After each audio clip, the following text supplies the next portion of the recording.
Bienvenidos, herederos del reino, soy Marco y me bendice el presentarles uno de los capítulos del audiolibro que les estoy preparando para el canal. Esto, celebrando los primeros 100 suscriptores, lo cual me llena de alegría saber que estamos creciendo y lo más importante que sea de bendición y de crecimiento espiritual todo el contenido aquí mostrado. Aún habrá algunas correcciones a estos capítulos que iré publicando cada 100 suscriptores. Pero les aseguro que la historia es increíble si te interesa el crecimiento espiritual y la fantasía. Una combinación que pareciera que causara controversia, pero para el crecimiento del reino todo es para la obra y la bendición a la gente que aún no conoce del Evangelio. Por lo que te invito a compartir este contenido y este canal. Hoy conoceremos uno de los personajes que he disfrutado mucho construir. Espero despertar inquietud porque vayan conociendo más y más de esta historia. Y sin alargarme más, preparen su mente y su corazón para adentrarnos a la ciudad Sodoma. Y sin más preámbulos, vamos al viaje.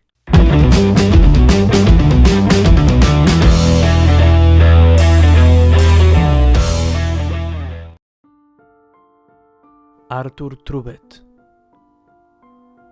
El ladrido de los perros lo despertó en la madrugada. Sintió escalofrío al percatarse que la ventana estaba abierta y el viento era violento y frío. Se apresuró a cerrar la ventana, pero por la oscuridad sintió como si le hubieran dado un golpe a puño cerrado en su rodilla, ya que el banco que dejó al lado de su cama no pudo mirarlo. Al cerrar la ventana, se tomó la rodilla con ambas manos y cerró sus ojos por un momento en lo que apaciguaba el dolor. Pronto fue disminuyendo ese dolor, así como también fue disminuyendo el sueño. En su habitación tenía vino, pero prefirió degustar un té, pensando que era muy tarde o tal vez muy temprano para ponerse a tono con aquella bebida. Arthur escribía libros, bajo su nombre ya se podía presumir de algunos cuantos títulos, apasionado por la música y la tecnología, aunque en aquel momento en su habitación no comprendía cómo podía sentirse tan sabio y al mismo tiempo tan patético, ya que era muy impaciente y todo el tiempo debía de estar escribiendo o divagando en nuevas ideas, siempre con la mente ocupada. En ello le iba la vida, ya que nunca destacó en ningún arte de habilidad física, cero destreza en combate con espada, lanza o arco, ni siquiera la ballesta, considerada más precisa y fácil de usar. Por eso cuando comenzaba a leer, se perdía en aquel maravilloso mundo, en donde podía crear o destruir a su antojo. Ahí no había presión de ningún tipo, se encontraba consigo mismo. Pero a pesar de aquello siempre sentía un vacío muy grande.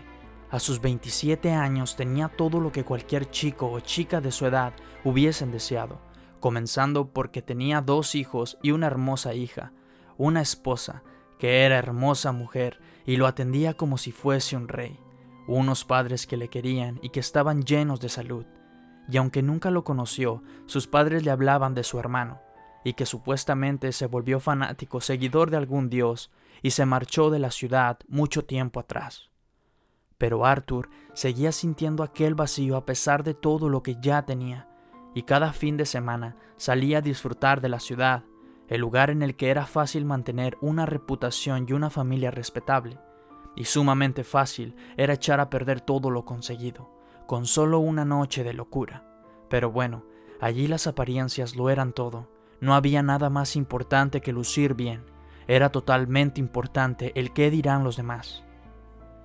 A 2 horas de salir el sol, y Arthur no pudo recuperar el sueño, por lo que se paró en un lado de la ventana y contempló los árboles que se movían con el ritmo del viento. Cerró sus ojos y allí de pie, inspirándose en aquel sonido que lo hacía vibrar, subió al ático, prendió una vela y se sentó con tinta y papel y comenzó a escribir. Había un tema que a Arthur en los últimos días le había llamado mucho la atención.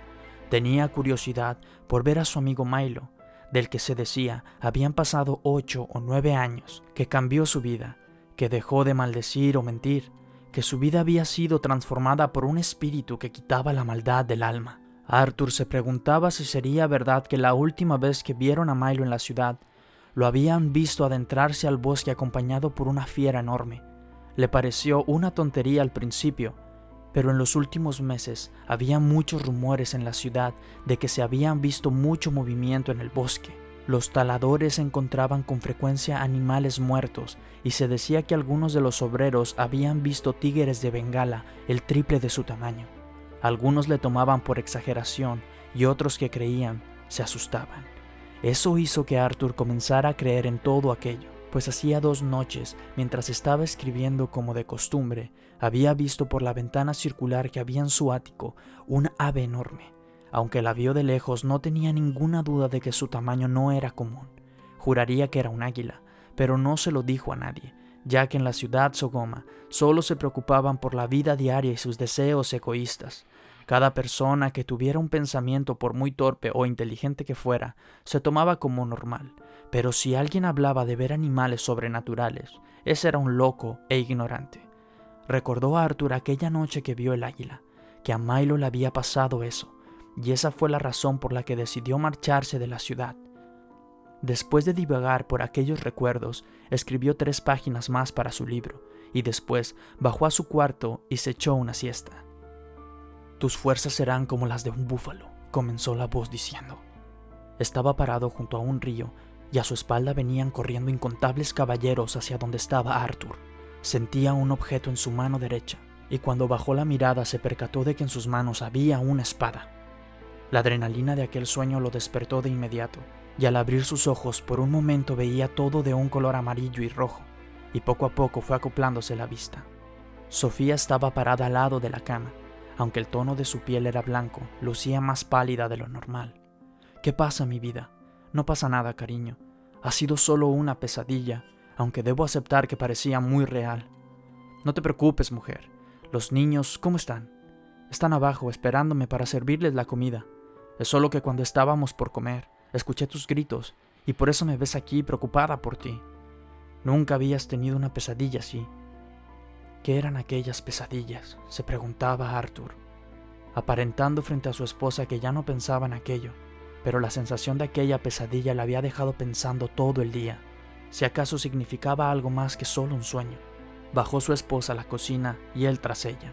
Sin duda un tipo de lo más normal, con pesadillas, angustias y una familia. Tenía a alguien en quien confiar. Tantas letras leídas y escritas le llevaron a ser una persona poco común en aquella ciudad tan llena de libertades. Nadie en absoluto se paraba a pensar en la vida después de la muerte, pues como uno de los famosos poetas de aquel momento decía, «Disfrutemos de la vida, el tiempo pasa volando, a mí me gusta disfrutar del pecado, ¿y qué me he de quedar en mi partida?». Arthur pensaba que aquella última oración del poema encerraba muchísima razón. ¿Y qué me he de quedar en mi partida? La sola idea de pensar en la muerte le causaba miedo y muchas dudas.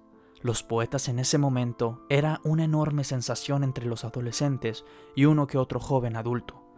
Pensaron que vender romanticismo entre los chicos sería más beneficioso, pues a los adultos maduros ya no les interesaba la poesía y los únicos que leían unas cuantas líneas eran todos aquellos que asistían a la iglesia del pastor Cameron.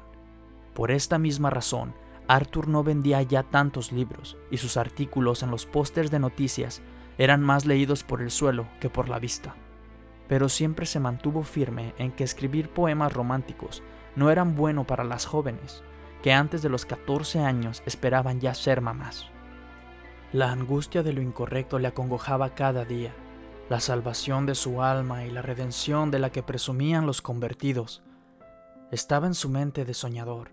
Las respuestas estaban cerca, pero ni idea de cómo descifrarlas. Cuando se sentaba a entrevistar a algún creyente de renombre, no lograba comprender lo que era la fe, pues ¿cómo podría alguien creer en algo que no se puede ver?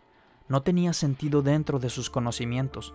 La ciencia y la literatura fue sumamente potenciada por su abuelo y su padre, y ahora el momento de Arthur, pero con los libros escritos hasta ese día, solo había promovido la lectura exquisita, la cual iba en decadencia, y seguía sin entender qué es la fe.